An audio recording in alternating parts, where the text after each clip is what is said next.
നമസ്കാരം, സിബി മുളനിക്കാടാണ്. സി കമ്പനിയുടെ മറ്റൊരു വീഡിയോയിലേക്ക് എല്ലാവർക്കും സ്വാഗതം. ഒരിക്കലും മടുക്കാത്ത ഒരു ഡെസ്റ്റിനേഷനാണ് തായ്ലൻഡ് അല്ലെങ്കിൽ ബാങ്കോക്ക്. ഇത് ബാങ്കോക്കിലെ സെൻട്രൽ പോസ്റ്റ് ഓഫീസാണ്.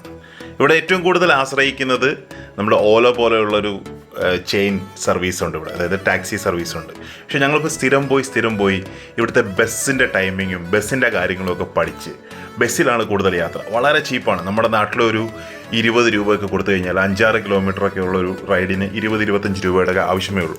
അപ്പോൾ ഞാനും സേതും കൂടെ കഴിഞ്ഞ തവണ, അതായത് ഡിസംബർ എക്സിബിഷന് പോയ സമയത്ത് കൂടുതലും ഞങ്ങൾ ഉപയോഗിച്ചത് ലോക്കൽ ബസ്സുകളായിരുന്നു. യാത്രയ്ക്ക് വേണ്ടി ഏറ്റവും കൂടുതൽ ഉപയോഗിച്ചത് ലോക്കൽ ബസ്സുകളായിരുന്നു. അതിന് മുമ്പ് ഞാൻ ശിലാസന്തോഷും ആ ഒരു ടീമെല്ലാം കൂടെ പോയ സമയത്ത് ഞങ്ങൾ കൂടുതലും ഈ ഓല പോലെയുള്ള, കാരണം ഞങ്ങൾ 4 പേരുള്ളതുകൊണ്ട് അത് കുറച്ചുകൂടെ ചീപ്പ് ആൻഡ് ബെസ്റ്റ് ആണെന്ന് കരുതി. പിന്നെ മറ്റൊരു വലിയ അട്രാക്ഷൻ എന്ന് പറഞ്ഞാൽ ഇവിടെ അത്യാവശ്യം നല്ല ഫെസിലിറ്റി ഉള്ള ഒരു റൂം, ഇപ്പോൾ ഒരു 3 സ്റ്റാർ 4 സ്റ്റാർ ലെവലിലുള്ള ഒരു റൂം നമുക്ക് വരുന്ന ചാർജ്, ഇപ്പോൾ നമ്മൾ 2 പേരുണ്ടെങ്കിൽ ഷെയർ ചെയ്ത് വരുവാണെങ്കിൽ ഒരു ദിവസത്തേന് പെർ ഹെഡ് ഒരു 1000-1500 രൂപ അതിനുള്ളിലായിരിക്കും വരുന്നത്. ബ്രേക്ക്ഫാസ്റ്റ് ഉൾപ്പെടെ വരുവാണെങ്കിൽ പോലും ഒരു 1750 നമുക്ക് ബ്രേക്ക്ഫാസ്റ്റ് ഉൾപ്പെടെ ഒരാൾക്ക് കിട്ടും. ഇത് ലാസ്റ്റ് ദിവസം നമ്മൾ എന്തെങ്കിലുമൊക്കെ ടിപ്പ് കൊടുക്കുന്നതാണ്. അപ്പോൾ ഇത് അങ്ങോട്ട് പോയതും ഇങ്ങോട്ട് വന്നതിലുള്ള കുറേ വീഡിയോസ് ഇങ്ങനെ നമ്മുടെ ഫോണിൽ കിടന്നു. അപ്പോൾ ഡിലീറ്റ് ചെയ്യുന്നതിന് മുമ്പ് എന്നാൽ അതൊരു വീഡിയോ ചെയ്തേക്കാമെന്ന് കരുതി. ഏറ്റവും കൂടുതൽ നമ്മൾ ആശ്രയിക്കുന്നത് എയർ ഏഷ്യ തന്നെയാണ്. എയർ ഏഷ്യ ഇപ്പോൾ ചീപ്പ് ആൻഡ് ബെസ്റ്റ് ആണ്. ഇനിയിപ്പം മാർച്ച് ലാസ്റ്റിലാണ് തായ്ലൻഡിലും മലേഷ്യയിലും ഒക്കെ എക്സിബിഷൻ ഉള്ളത്. ഇത് ഞങ്ങൾ ലാസ്റ്റ് ടൈം പോയപ്പോൾ താമസിച്ച ഹോട്ടലാണ്. വാരിക്കെട്ടി വരാൻ വേണ്ടി റെഡിയായിട്ട് നിൽക്കുകയാണ്. എയർപോർട്ടാണെങ്കിലും ഇതുപോലെ തന്നെ ഒരുപാട് ഫ്ലൈറ്റുകളുണ്ട്. പക്ഷേ എയർ ഏഷ്യ മാത്രം ഓപ്പറേറ്റ് ചെയ്യുന്ന ഒരു എയർപോർട്ട് ആയതുകൊണ്ട് പോക്കും വരവൊക്കെ വളരെ ഈസി ആയിരുന്നു. അപ്പോൾ പഴയ വീഡിയോസ് കണ്ടപ്പോൾ ഒരു ചെറിയ വീഡിയോ ചെയ്തേക്കാമെന്ന് കരുതി ഞങ്ങൾ കൊച്ചിയിലേക്ക് പോയതും കൊച്ചിയിൽ നിന്ന് വന്നിറങ്ങിയതുമായിട്ടുള്ള പല വീഡിയോസ് ഇങ്ങനെ കിടക്കുകയായിരുന്നു. നിങ്ങൾക്ക് ആർക്കെങ്കിലും ജീവിതത്തിൽ എവിടെയെങ്കിലും വിദേശ രാജ്യത്ത് പോകണം എന്നൊക്കെ താല്പര്യമുണ്ടെങ്കിൽ നിങ്ങൾ തിരഞ്ഞെടുക്കേണ്ട ഏറ്റവും നല്ല ഡെസ്റ്റിനേഷൻ തായ്ലൻഡാണ്. കാരണം രാത്രിയിൽ ഇതുപോലെ വന്നിറങ്ങാം, വലിയ തിരക്കില്ലാതെ വരാം. ഇനി അടുത്തായിട്ട് ഞങ്ങൾ പോകാനിരിക്കുന്ന വ്യക്തിയാണിത്, ഷൈൻ ചേട്ടൻ, എൻ്റെ മറ്റൊരു അടുത്ത സുഹൃത്താണ്. ഞങ്ങൾ രണ്ടും കൂടെ ഒരുപക്ഷെ മാർച്ചിൽ എക്സിബിഷന് പോകാമെന്ന് കരുതുന്നു.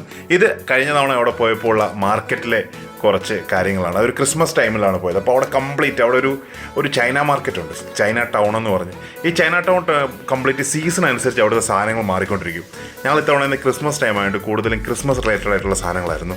പിന്നെ ക്യാപ്പുകളുടെ ഒരു വലിയൊരു ഏരിയ തന്നെയുണ്ട് ക്യാപ്പ് വയ്ക്കുന്നത്. പക്ഷേ കൂടുതലും കോപ്പിയാണ് കേട്ടോ. ഫസ്റ്റ് കോപ്പി, സെക്കൻഡ് കോപ്പി ഒക്കെയാണ്. ഈ 50 ബാത്ത്, അതായത് നമ്മുടെ ഒരു 125 രൂപയ്ക്കാണ് ഒരു ക്യാപ്പ് അവിടെ ഇരിക്കുന്നത്. അകത്തോട്ട് പോയാൽ കുറച്ചുകൂടെ കൂടിയ ടൈപ്പൊക്കെ ഒരു 250 രൂപയ്ക്കൊക്കെയാണ് ക്യാപ്പ് ഇരിക്കുന്നത്. ഞാനെന്തായാലും ഒന്നൊരു ക്യാപ്പൊക്കെ വാങ്ങിച്ചിരുന്നു. മോന് കൊടുക്കാൻ വേണ്ടി ഒരു ക്യാപ്പൊക്കെ വാങ്ങിച്ചിരുന്നു. അപ്പോൾ ഇവിടെ എത്ര കണ്ടാലും തീരാത്ത ഒരു ലോകമാണ് തായ്ലൻഡ് അല്ലെങ്കിൽ ബാങ്കോക്ക്. അവിടെ ക്യാപിറ്റലാണ്. അപ്പോൾ തായ്ലൻഡ് എന്നാണ് നമ്മൾ കോമൺലി പറയുമെങ്കിൽ കൂടുതൽ നമ്മൾ ബാങ്കോക്കാണ് സ്പെൻഡ് ചെയ്യുന്നത്. അതായത് എനിക്ക് തോന്നുന്നു ഒരു 30,000 രൂപയുണ്ടെങ്കിൽ നമുക്ക് സുഖമായിട്ട് പോയിട്ട് വരാം. നമ്മുടെ ഹോട്ടൽ അക്കോമഡേഷൻ ഉൾപ്പെടെ പോയിട്ട് വരാം. 3 ദിവസത്തെ ട്രിപ്പോ 4 ദിവസത്തെ ട്രിപ്പൊക്കെ പ്ലാൻ ചെയ്ത് പോയിട്ട് വരാം. ബാക്കി ചിലവ്, ഫുഡ്, കാറ്റ് കാര്യങ്ങളൊക്കെ നമ്മുടെ നാട്ടിലെ പോലെ തന്നെ അവിടും ചീപ്പാണ്. അതുപോലെ തന്നെ ഷോപ്പിംഗ് നമുക്ക് ഇഷ്ടമുണ്ടെങ്കിൽ വാങ്ങിച്ചാൽ മതി, ഇഷ്ടമില്ലെങ്കിൽ വാങ്ങിക്കേണ്ട. ഇതൊക്കെ അവിടെ ട്രൈ ചെയ്ത ചില കാര്യങ്ങളൊക്കെയാണ്. അപ്പോൾ ഈ വീഡിയോസൊക്കെ ഡിലീറ്റ് ചെയ്യാൻ പോകണം. അപ്പോൾ ഡിലീറ്റ് ചെയ്യുന്നതിന് മുമ്പ് ഒരു യൂട്യൂബിലേക്ക് ഒരു വീഡിയോ ചെയ്തിട്ടേക്കാം.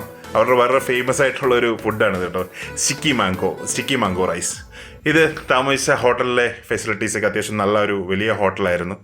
അപ്പം വീഡിയോ കണ്ട എല്ലാവർക്കും ഒരുപാട് നന്ദി. Keep watching. മറ്റൊരു വീഡിയോയുമായി ഉടനെ എത്താം. Thank you very much.